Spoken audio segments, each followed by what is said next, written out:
Ce vendredi 22 novembre, les téléspectateurs de Masked Singer retrouveront les 10 personnalités encore en lice, dont l'Aigle. Grâce aux indices dévoilés sur son identité, celle-ci risque de ne pas rester secrète bien longtemps.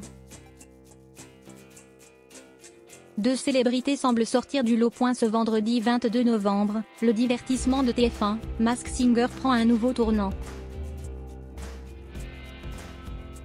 Si deux personnalités ont d'ores et déjà été démasquées, la panthère était Marie-Josée Pérec, et c'est Sheila qui se cachait dans le costume de l'écureuil. Il reste encore 10 personnalités à découvrir. Sauf que désormais ce sont 2 personnes cachées dans ces déguisements coûteux qui devront révéler leur identité à l'issue de l'émission. En attendant de savoir si les enquêteurs, Kev Adams, Alessandra Sublet, Jarry et Angoune, trouveront la bonne réponse, voici un résumé des indices récoltés sur l'Aigle, qui n'a pas peur de donner de sa personne. Pour preuve, ce vendredi 22 novembre, il va violemment chuter lors de sa prestation. C'est lors du lancement de ce programme, le 8 novembre dernier, que les téléspectateurs ont fait la connaissance de ce personnage au plumage imposant. Dans un premier temps, ce dernier faisait face au panda. Après un duel raté, lors duquel il a interprété J'aime regarder les filles de Patrick Coutin, il a remis le couvert avec la fille du Père Noël de Jacques Dutronc lors du face-à-face final. De quoi permettre aux téléspectateurs et aux enquêteurs de récolter davantage d'informations sur la personnalité très rauque qui se cache derrière ce costume. Les indices révélés par l'Aigle. Au cours de son premier portrait, l'Aigle a révélé être un habitué des déguisements. Vous me connaissez depuis un bon moment déjà. Et vous savez qu'enfiler des costumes très différents ne me gêne pas le moins du monde. Avec le nombre de déguisements que j'ai portés dans ma vie, on peut même parler d'un rituel, confie-t-il, avant d'expliquer être aussi un habitué des caméras.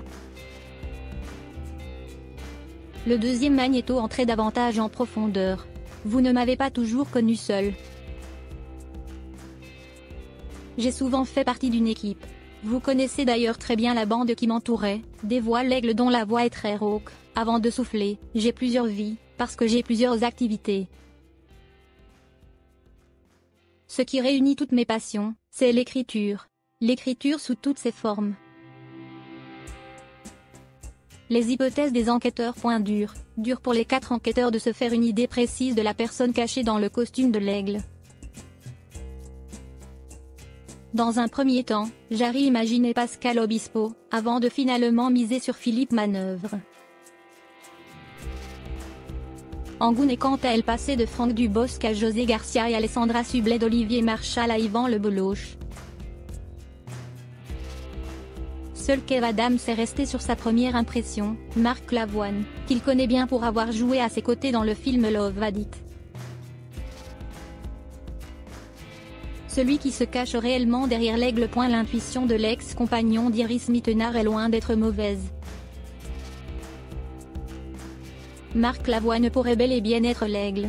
Plusieurs indices mènent à lui, comme le fait qu'il soit connu pour son regard perçant. Il ne rate jamais sa cible. Et même s'il ne tire pas toujours le premier. De quoi faire référence à son tube, elle a les yeux revolver. Mais ce n'est pas tout, puisqu'au cours du magnéto, il apparaît assis sur le dossier d'un banc avec ses gardes du cœur. Ce qui n'est pas sans rappeler Le Cœur des hommes, dans lequel Marc Lavoine a joué. Enfin, lui aussi a beaucoup écrit, que ce soit des textes de chansons ou un livre dans lequel il se confiait avec beaucoup d'émotion sur son enfance. Mais Marc Lavoine n'est pas forcément du genre à se déguiser. Alors un autre nom fait son bonhomme de chemin auprès des internautes. Il s'agit de Karl Zéro, qui était l'un des membres emblématiques de Nulle part ailleurs, aux côtés d'Antoine Decaune et José Garcia. Et lui aussi a eu plusieurs vies, que ce soit à la télévision ou derrière la caméra pour réaliser des documentaires. Il est également l'auteur de nombreux livres et chansons. Un autre indice, dans le premier magnéto, un homme s'amuse avec un interrupteur et s'exclame « jour, nuit » à plusieurs reprises. Si cela pourrait évoquer le personnage de Christian Clavier, Jacouille la fripouille dans Les Visiteurs, Cela peut également faire référence au film Le jour et la nuit, dans lequel un certain Carl Zero a joué. Alors qui se cache derrière ce costume? Affaire à suivre. Une chose est certaine, il ne s'agit pas de Julien Doré.